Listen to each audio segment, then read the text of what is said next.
moment that I set eyes upon the nameless city, I knew it was accursed. I was travelling through a parched and terrible valley under the moon, and from far off I could see it, protruding above the sands as parts of a corpse may protrude from an ill-made grave. Fear radiated from those age-worn stones, and a viewless aura repelled me and bade me retreat from secrets that no man should see. Well, I have seen it. I alone. And that is why no other face bears such hideous marks of fear. Why no other body shivers so horribly when the night wind rattles the windows.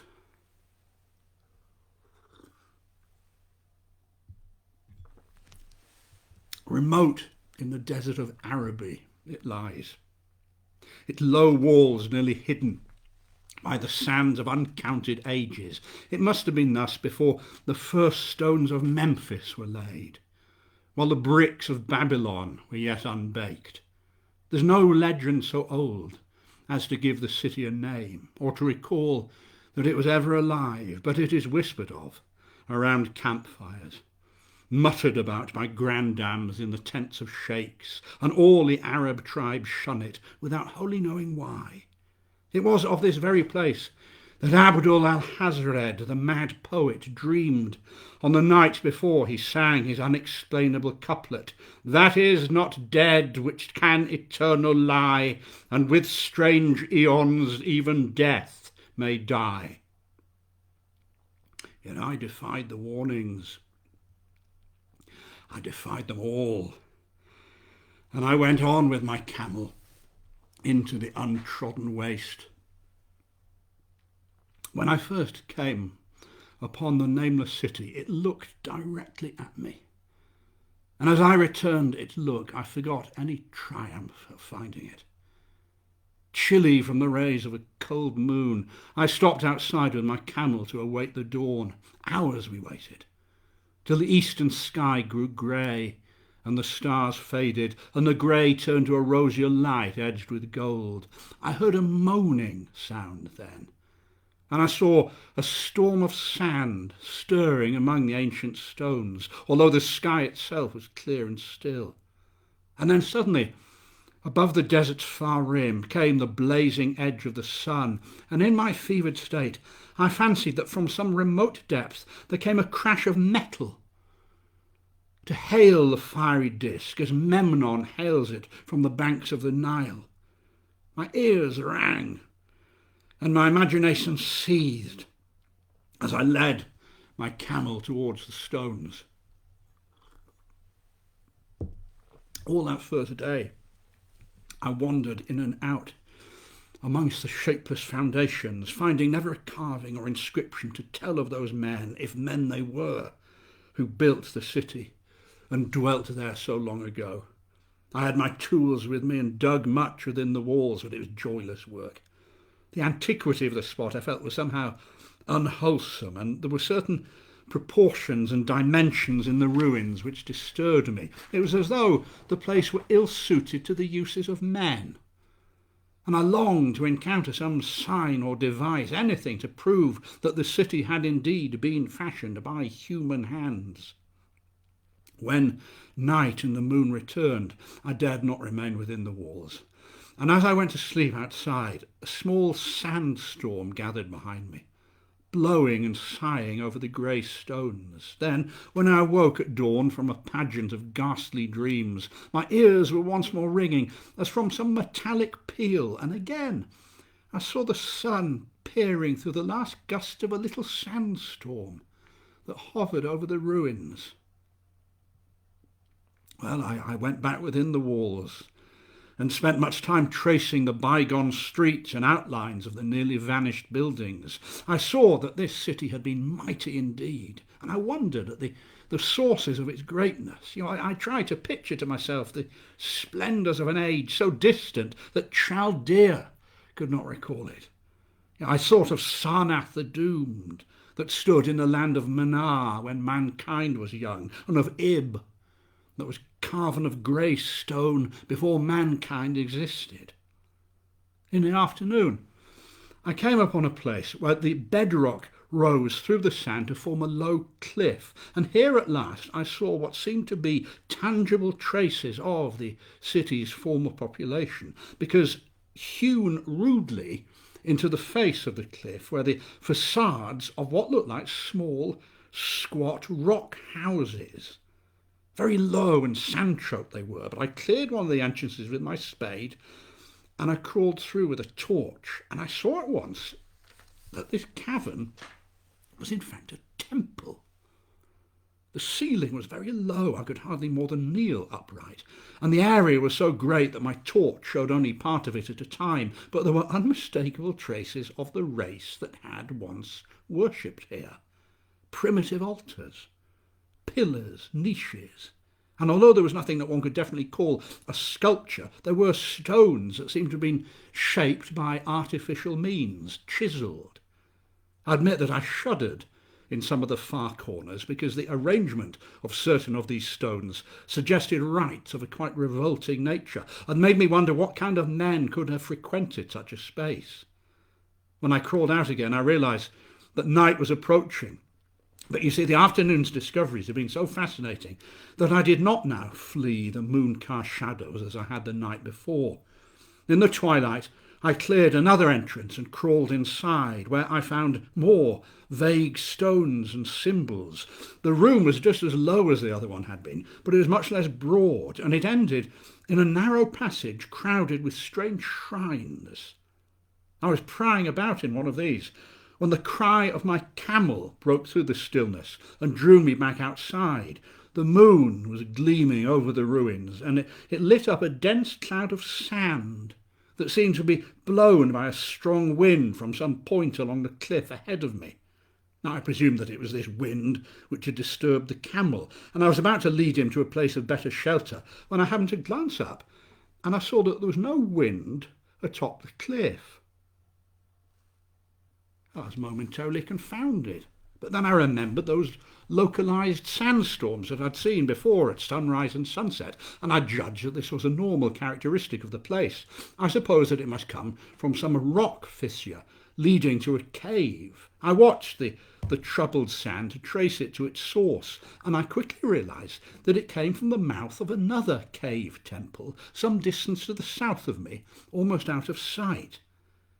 Against the choking sand cloud I plodded towards this cave, which as I neared it loomed larger than the rest and showed an entryway far less clogged with sand. Now, I would have entered at once were it not for the terrific force of a wind pouring madly out of the dark cave, sighing and groaning as it ruffled the sand and spread among the ruins. Gradually, however, this grew fainter, and the sand began to settle, but still a presence seemed to remain among those stones, and when I glanced at the moon again, it seemed to quiver, as though mirrored in unquiet waters.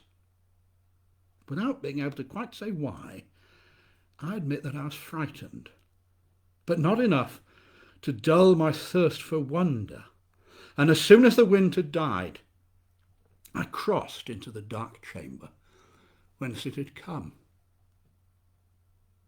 It was as I'd fancied. Another temple, but much larger and seemingly more important than the other two that I'd already visited. The stones and altar were as strangely low as ever, but I could stand quite upright now, and on the walls and roof I beheld for the first time some traces of pictorial art, curious curling streaks of paint that had almost entirely faded or crumbled away. On two of the altars I saw with rising excitement a maze of well-fashioned curvilinear carvings, and as I held my torch aloft it seemed to me that the shape of the roof was too regular to be natural. And then a flare of flame showed me what I'd been looking for, the opening to those remoter abysses whence the sudden wind had blown, and I grew faint when I saw that it was a small and plainly artificial door chiselled through the solid rock. I drew a breath and thrust my torch inside. A black tunnel, the roof arching low over a flight of rough, steeply descending steps. God, my mind was whirling. The dire chanted warnings of those Arab prophets seemed to float to me across the desert, but I hesitated only a moment before advancing through the portal and commencing the climb down, feet first, as though on a ladder. And oh, it is only in the phantasms of drugs or delirium that any other man can have experienced such a descent as mine. I lost all track of time. The narrow passage led infinitely down, like some ghastly, haunted well, and the torch that I held above my head could not light the depths towards which I was crawling. There were many changes of direction and gradient. Once I came to a long, low-level passage where I had to wriggle feet first along the rocky floor, holding my torch at arm's length beyond my head. I was scrambling down this when the light died entirely, although it took me some time to realise that it had gone. I was unbalanced, you see, by that instinct for the strange and the unknown which has made me a wanderer upon the earth and a haunter of far ancient and forbidden places. And as I went on in the awful blackness, there flashed across my mind fragments of my cherished treasury of demoniac lore. You know, I repeated queer extracts, sentences from the Mad Arab, paragraphs from the apocryphal nightmares of Damascus, verses from the song of Afrasiab and the demons that floated with him down the Oxus. Time had quite ceased to exist when my feet again felt a level floor. Now, I could still not quite stand, but I could kneel upright, and in the dark I shuffled and crept forward, and I gradually worked out that I was in a narrow passage whose walls were lined with what felt like glass-fronted wooden cases. What? Yes, they were cases, oblong and horizontal, like coffins in shape and size, and they were ranged at regular intervals along each side of the passage. When I tried to move one, I found that it was firmly fastened to the wall. Now, I could tell that this passage was long, so I floundered ahead in a creeping run, crossing from one side to another occasionally to be sure that the walls and the rows of cases still stretched on. And they did. They stretched on and on. I began to almost forget the darkness, and I started to picture the endless corridor of wood and glass in my mind's eye. And then, in a moment of indescribable emotion, of heart-clutching, I know not what, fear, triumph, grief, I saw it truly. Just when my fancy merged into real sight, I cannot tell, but there came a gradual glow ahead of me, and all at once I saw the dim outlines of the corridor and its contents. And for a little while all was exactly as I'd imagined it to be, since the glow was very faint. But as I stumbled on towards it, I realised how feeble my fancy had been. For this passage was no crude relic like the temples in the city above. This was a monument of the most magnificent and exotic art. Rich, vivid, daringly fantastic pictures adorned the walls in a continual frieze whose lines and colours were beyond description.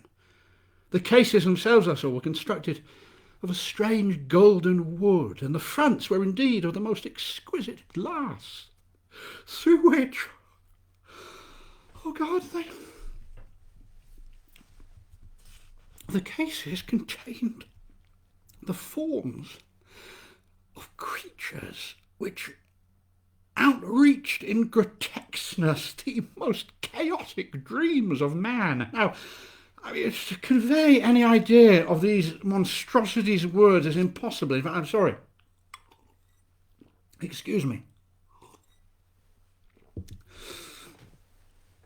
They were of the reptile kind, with bodies that suggested sometimes the crocodile, sometimes the seal, but more often nothing of which either naturalist or paleontologist ever dreamt. In size, they approximated a small man, and their forelegs bore delicate and evidently flexible feet, curiously like human hands and fingers. But the heads, you see that the heads presented a contour which violated all known biological principles. I mean, to nothing can I meaningfully compare these heads in one flash. I thought of comparisons as varied as the cat, the bulldog, and the mythic satyr. Not Jove himself had so colossal and protuberant a forehead, and the horns. The noselessness, the alligator-like jaw placed these things outside all established categories. To crown this grotesqueness, most of these creatures were enrobed in gorgeous fabrics and laden with ornaments of gold, jewels, and unknown shining metals, and I began to debate with myself on the reality of these shapes. I mean, that they were artificial idols, surely. Or were they some preserved Paleogean species which had breathed when the Nameless city yet lived? Behind that curious glass, it was impossible to come to a decision. But what was clear was that these crawling things were of the greatest importance because they held first place among the wild frescoes on the walls and ceiling. With enormous skill, the artist had depicted them in a fantastic world of their own, with cities and gardens fashioned to suit their special dimensions. And I began to think that their pictured history was somehow allegorical. I mean, that it had to be. They're symbolically showing the progress of the race that had once worshipped them. That was surely it, wasn't it?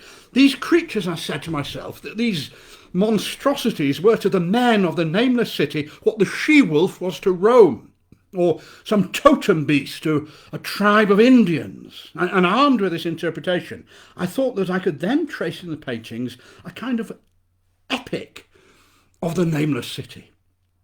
The tale of a mighty seacoast metropolis that ruled the world before Africa rose out of the waves, a tale of its struggles as the sea shrank away, a tragedy perhaps as the desert crept into the fertile valley that had nourished it. I saw its wars and its triumphs, its troubles and its defeats, and I saw its slow, terrible, doomed fight against the desert, when thousands of its people, here represented by the grotesque reptiles, were driven to chisel their way down through the rocks to another world whereof their prophets had told them. It was all vividly weird and realistic, and its connection with the awesome descent that I had made was unmistakable. As I crept along the corridor towards the light, I saw later stages of this painted epic. The leave-taking of the race that had dwelt in the Nameless city and the valley around for 10 million years. The race whose souls shrank from quitting scenes that their bodies had known so long, where they'd settled as nomads in the earth's youth, hewing into the virgin rock those temples, those primal shrines at which they never had ceased to worship.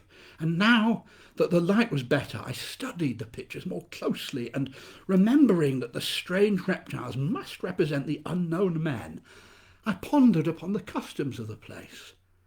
I mean, many things were obscure. The civilization, which included a written alphabet, had seemingly risen higher than those immeasurably later civilizations of Egypt and Chaldea, and yet there were curious omissions. I could, for example, find no pictures that represented death. or funeral customs. It was almost as though an ideal of earthly immortality had been fostered as a cheering illusion. Still nearer the end of the passage were painted scenes of the utmost picturesqueness and extravagance, contrasted views of the deserted ruined city and of a strange new realm, a kind of a paradise to which the race had hewed its way through the stone. And in these views the city and the desert were shown always by moonlight, with a golden nimbus hovering over the fallen walls, half revealing the splendid perfection of former times. And the paradisal scenes were almost too picturesque and extravagant to be believed. They showed a hidden world of eternal day, filled with glorious cities and ethereal hills and valleys. At the very last, I thought that I detected signs of an artistic anticlimax. The paintings were less skillful and much more bizarre than even the wildest of the earlier scenes. They seemed to record a slow decadence of the ancient stock, coupled with a growing ferocity towards the outside world from which it had been driven by the desert.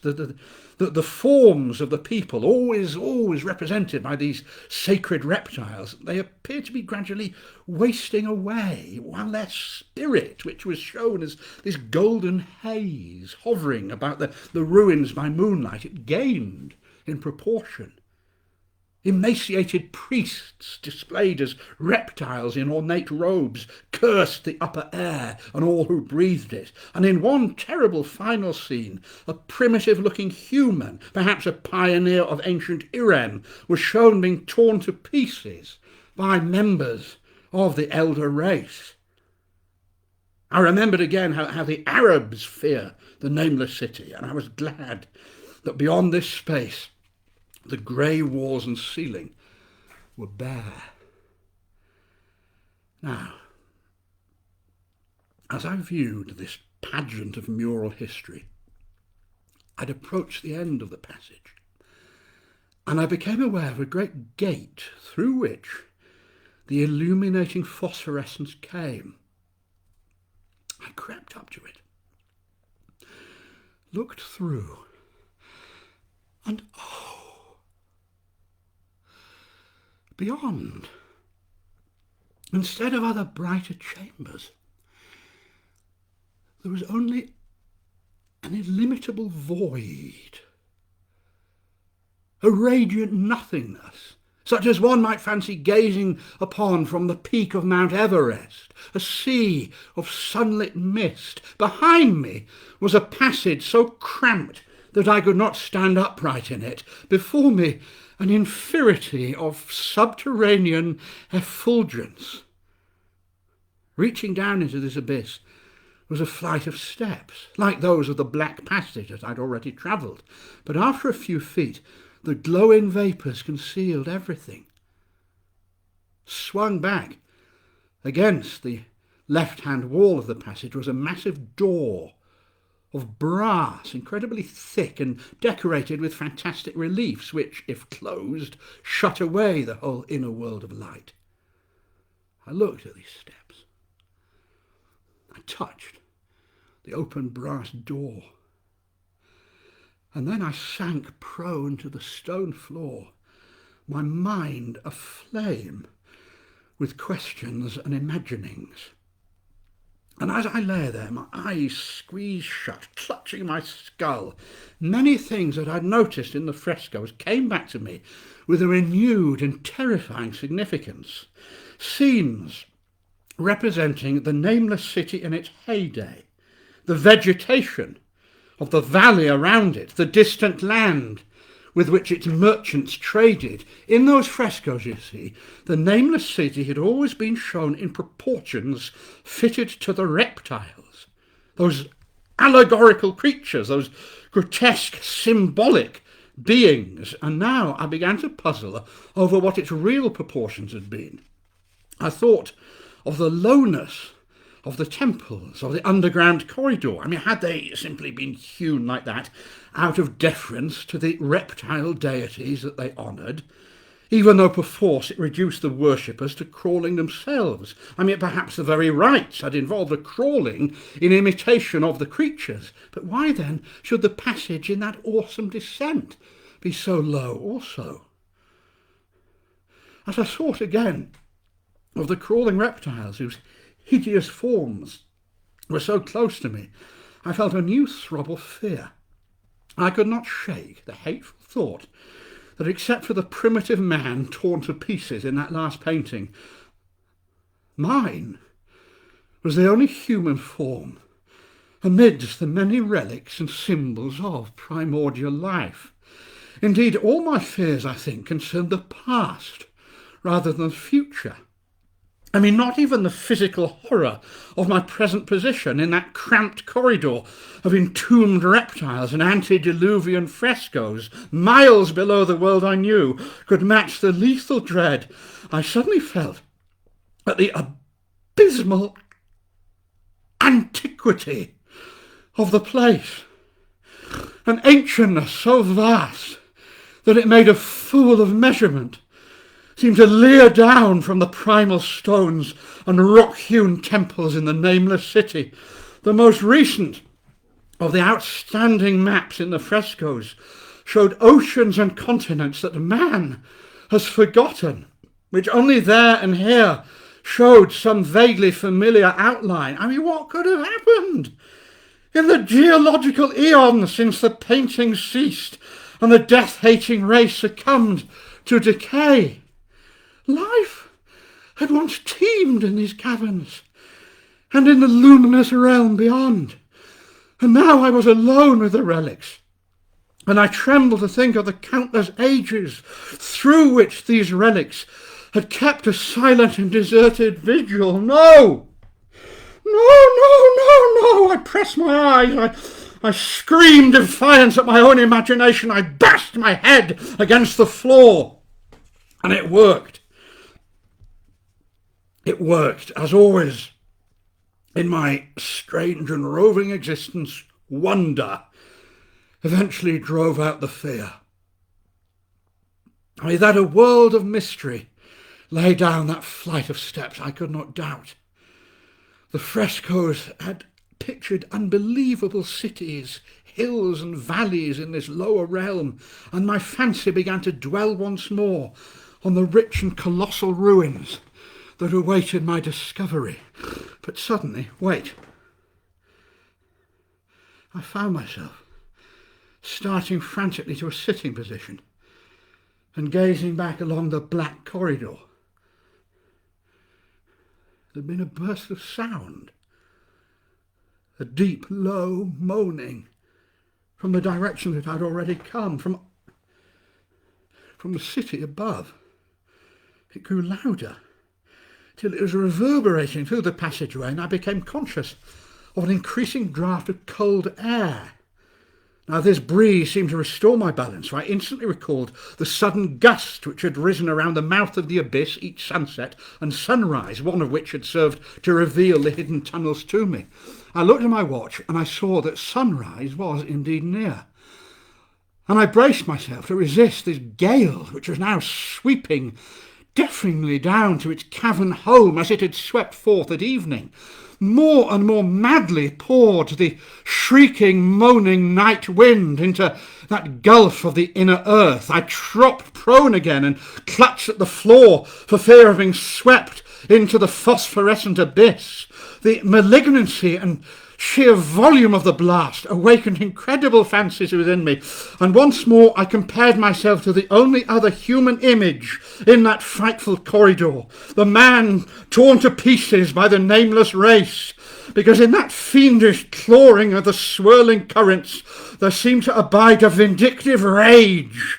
I think I began to scream, and I tried to crawl against the invisible torrent, which as I knew was intent upon killing me, but I found myself pushed slowly, inexorably back towards the unknown world. Finally, reason must have wholly snapped, and I fell to crying out to that insane couplet, "That is not dead which can eternal lie, and with strange eons even death may die. That is not dead which can eternal lie, and with strange eons even death may die. That is not dead!"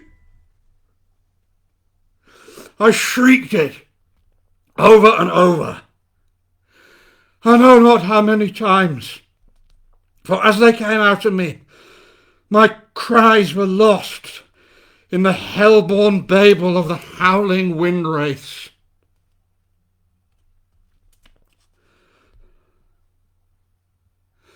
Only the grim, brooding desert gods know what really took place. What struggles and scrambles I endured in the dark, or what Abaddon guided me back to life. Monstrous, unnatural, colossal was the thing, too far beyond your mundane sunlit ideas or dreams to be believed, except perhaps in the damnable small hours when you cannot sleep. But I can never sleep. I've said that the fury of the rushing blast was infernal, cacodemoniacal, and that its voices were hideous with the pent-up viciousness of desolate eternities. Well, presently those voices seemed to take articulate form behind me, and turning, I saw outlined against the luminous ether of the abyss what could not be seen against the dusk of the corridor.